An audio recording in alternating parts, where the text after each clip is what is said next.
Radhe Radhe everyone. आज की video में मैं आपको सठतिला एकादशी की व्रत कथा सुनाऊंगी और पारण का शुभ समय बताऊंगी। तो चलिए पहले व्रत कथा सुन लेते हैं। सठतिला एकादशी व्रत कथा। भगवान श्री कृष्ण बोले, हे युधिष्ठिर, माघ मास के कृष्ण पक्ष की एकादशी को सठतिला एकादशी कहते हैं। इस एकादशी में पहला तिल से स्नान, दूसरा तिल का उबटन, तीसरा तिल का हवन, चौथा तिलांजलि, पांचवा तिल का भोजन और छठा तिल का दान किया जाता है। इसलिए इसको सठतिला एकादशी कहते हैं। इस एकादशी का महात्म्य पुलत्स्य ऋषि ने दालभ्य को सुनाया था। तब आगे नारद जी को मैंने बताया, क्योंकि इसमें मेरी पूरी पूजा की जाती है। इस कारण नारद ऋषि मेरे पास आए और मैंने आंखों देखी पूरी बात सुनाई। एक ब्राह्मणी थी, वह चंद्रायण व्रत करती थी। व्रत करते करते दुर्बल हो गई। व्रतों के प्रभाव से उसके समस्त पाप नष्ट हो गए। मैंने विचार किया, अब यह मरने वाली है, स्वर्ग अवश्य आएगी, परंतु इसने कभी कुछ दान नहीं किया, इसलिए ये खाली हाथ रहेगी। मैं जाकर इससे कुछ दान मांग लेता हूँ, जिससे स्वर्ग में इसको कुछ खाने पीने को मिल जाए। मैं अपने बैकुंठ धाम को छोड़कर पृथ्वी लोक पर गया और एक छोटा सा भिक्षुक रूप धारण करके ब्राह्मणी के दरवाजे पर आया। तब मैंने ब्राह्मणी से भिक्षा मांगी तो बहुत बार मांगने के बाद ब्राह्मणी ने मुझे एक मिट्टी का डला दे दिया।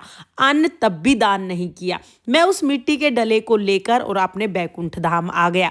कुछ दिनों बाद ब्राह्मणी की मृत्यु हो गई। अब ब्राह्मणी अपने शरीर को त्याग कर व्रत के प्रभाव से स्वर्ग लोक को चली गई और अपने गृह में गई तो देखा कि पूरा घर खाली है, अन्य वस्तुएं शून्य है। बुढ़िया अपने खाली घर को देखकर शीघ्र के शीघ्र मेरी शरण में आई और पुकार करने लगी, आप कैसे फलदाता हो? मैंने चंद्रायण का व्रत किया है, जिसका फल निष्फल हो गया है। मैंने उत्तर दिया, जो व्रत आपने किए पापों को भस्म करके वो व्रत आपको स्वर्ग ले आए, और जो हाथ से दिया वह भी आपको मिल रहा है। अब ब्राह्मणी बोली कि अब मैं क्या खाऊंगी, कैसे रहूंगी, ये दरिद्रता कैसे कटेगी? भगवान ने कहा, जैसे नई बहू को नगर में स्त्रियां देखने आती हैं, वैसे ही तुम्हें देवांगनाएं देखने आएंगी। तुम द्वार बंद रखना, प्रथम उन्हें सठतिला एकादशी का महात्म्य सुनाने के लिए कहना। जब वो आपको सठतिला एकादशी का महात्म्य सुना दे, उसके बाद ही द्वार खोलना। वह ब्राह्मणी अपने घर गई और द्वार बंद करके बैठ गई। देवकन्याएं दर्शन के लिए आई और कहा, खोलो, मुख दिखाओ। ब्राह्मणी बोली, पहले मुझे सठतिला एकादशी का महात्म्य सुनाओ। देव स्त्रियां बोली, बिगड़े हुए भाग्य को संवारने वाली सठतिला एकादशी है। गो हत्या, ब्रह्म हत्या इत्यादि पापों को दूर करने वाली ये एकादशी है। सठतिला एकादशी के व्रत का महात्म्य सुनने के बाद जब बुढ़िया ने द्वार खोला तो मृत्यु पिंड का आम बन गया और जितनी भी विभूतियां थी सारी नंदन वन की तरह प्रकट हो गई। जब बुढ़िया ने सठतिला एकादशी का व्रत किया तो उसका घर अन्न धन से भर गया। इस व्रत में एक तिल दान करने से 1000 वर्ष तक स्वर्ग मिलता है। यह कथा भविष्योत्तर पुराण में वर्णित है। इस दिन मुख्य रूप से तिल पट्टी का सागर शास्त्रों में वर्णित है। इसलिए सठतिला एकादशी के दिन 6 प्रकार से तिल का उपयोग किया जाता है। सठतिला एकादशी के दिन विष्णु भगवान को तिल गुड़ से बनी मिठाई का भोग लगाया जाता है और इस दिन तिल का दान भी जरूर किया जाता है। अंत में सठतिला एकादशी का व्रत करने से ही बुढ़िया को अन्न धन की प्राप्ति हुई। हे भगवान, जैसे बुढ़िया के साथ पहले हुई किसी के साथ मत करना, और जैसे बाद में बुढ़िया को अन्न धन और संपूर्ण चीजें मिली वैसे सबको देना। इस कहानी को कहते सुनते हुकारा भरते सब पर अपनी कृपा दृष्टि बनाए रखना। ये थी सठतिला एकादशी की व्रत कथा। अब हम एक गणेश जी की कहानी जरूर सुनेंगे। तो चलिए अब मैं आपको गणेश जी की कहानी सुना देती हूँ।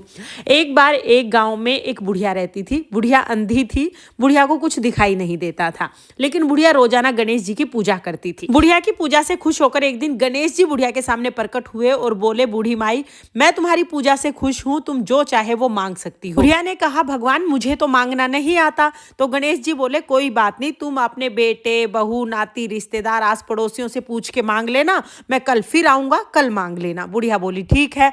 अब गणेश जी अंतर ध्यान हो गए। बुढ़िया सीधी अपने बेटे के पास गई और बेटे को सारी बात बता के बोली, बता बेटा मैं क्या मांगू? उसका बेटा बोला, माँ बहुत सारा धन मांग ले, इतना धन मांग ले कि तेरी 7 पीढ़ी बैठी खाएंगी, इससे हमारा जन्म सुधर जाएगा। बुढ़िया बोली, बेटा बात तो तेरी ठीक है। अब बुढ़िया अपनी बहू के पास आई, बहू को सारी बात बताई। बहू बोली, माँ जी क्या करोगी धन का? असली धन तो पोता पोती होते हैं, अपने लिए पोता मांग लो, पोता आपका जन्म सुधर जाएगा। बुढ़िया बोली बेटा बात तो तुम्हारी भी ठीक है। बुढ़िया अपनी पड़ोसन के पास गई। पड़ोसन बुढ़िया की बहुत अच्छी सहेली थी। बुढ़िया ने सारी बात अपनी सहेली को बताई। उसकी सहेली बोली क्या करेगी धन का और क्या करेगी पोते का, अपनी आंखें मांग ले, तेरा बुढ़ापा सुधर जाएगा। बुढ़िया बोली बहन बात तो तेरी भी ठीक है। अब सबकी बात सुन के बुढ़िया शाम को अपने बिस्तर पे लेटी तो नींद नहीं आई। सारी बातें घूमती रही, बस यही सोचती रही कि कल क्या मांगूंगी, कल क्या मांगूंगी। ये सोचते सोचते सुबह हो गई। सुबह गणेश जी फिर से आए। गणेश जी बोले मांग बुढ़िया क्या मांगना है। बुढ़िया बोली हे भगवान मांगना तो मुझे नहीं आता, पर अगर आप खुश हैं तो बस इतना कर दीजिए, मैं अपने बड़े से महल में सोने के पालने में अपने पोते को झूलता हुआ देख लूं। बुढ़िया की बात सुन के तो गणेश जी ठाके मार मार के हंसने लगे। बोले बूढ़ी माई मैं तो तुझे बहुत सीधी समझता था, तू तो बहुत चतुर निकली। एक ही वरदान में पोता धन आंखें सब कुछ मांग ली। गणेश जी तो बुढ़िया की सारी इच्छाएं पूरी होने का वरदान देके अंतर्ध्यान हो गए। बुढ़िया का बड़ा सा महल हो गया, पोता हो गया और उसे दिखाई देने लग गया। हे गणेश जी महाराज, जैसे आपने बुढ़िया की इच्छा पूरी की वैसे ही इस कहानी को कहते सुनते हुकारा भरते सबकी इच्छाएं पूरी करना और सबके घर को अंधन से भर देना। ये थी गणेश जी की कथा। इस तरह से षटतिला एकादशी की व्रत कथा पूर्ण होती है। तो फ्रेंड्स ये थी षटतिला एकादशी की व्रत कथा। अब मैं आपको षटतिला एकादशी के व्रत का पारण समय बता देती हूँ। षटतिला एकादशी का व्रत इस वर्ष 14 जनवरी यानी मकर संक्रांति के दिन किया जाएगा और षटतिला एकादशी के व्रत का पारण 15 जनवरी सुबह 7:15 से 9:21 तक कर सकते हैं। तो ये था षटतिला एकादशी के व्रत का पारण समय।